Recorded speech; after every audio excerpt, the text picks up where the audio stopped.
തൃശൂർ ജില്ലയിലെ തോളൂർ പഞ്ചായത്ത് പരിധിയിലുള്ള പൊന്നാരയിൽ 4 സെന്റ് സ്ഥലവും 1500 സ്ക്വയർ ഫീറ്റ് വീടും വിൽപ്പനക്ക്.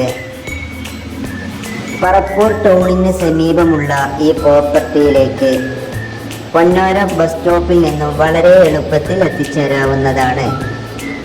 കോൾപ്പാടത്തിന് സമീപമാണ് ഈ പ്രോപ്പർട്ടി സ്ഥിതി ചെയ്യുന്നത്. തറ മുഴുവൻ ടൈൽസ് പാകി ആധുനിക രീതിയിൽ ഒരുക്കിയിരിക്കുന്ന ഈ വീട്ടിൽ ബാത്റൂം അറ്റാച്ച്ഡായ 3 കിടപ്പുമുറികളാണുള്ളത്. വീടിന്റെ മുന്നിലേക്ക് മികച്ച റോഡ് സൗകര്യവും വൈദ്യുതി, ശുദ്ധജലം തുടങ്ങിയ എല്ലാവിധ അടിസ്ഥാന സൗകര്യങ്ങളും ലഭ്യമാണ്. ബാങ്ക്, സ്കൂള്, സൂപ്പർ മാർക്കറ്റ്, ആരാധനാലയങ്ങൾ തുടങ്ങിയ എല്ലാ സൗകര്യങ്ങളും പ്രോപ്പർട്ടിയുടെ പരിധിയിൽ തന്നെയുണ്ട്. താമസത്തിന് തികച്ചും അനുയോജ്യമായ ഈ വീടും സ്ഥലവും ഉൾപ്പെടെ ആകെ 58 ലക്ഷം രൂപയാണ് പ്രതീക്ഷിക്കുന്നത്. കൂടുതൽ വിവരങ്ങൾക്ക് വീഡിയോയിൽ കാണുന്ന നമ്പറിൽ ബന്ധപ്പെടുക.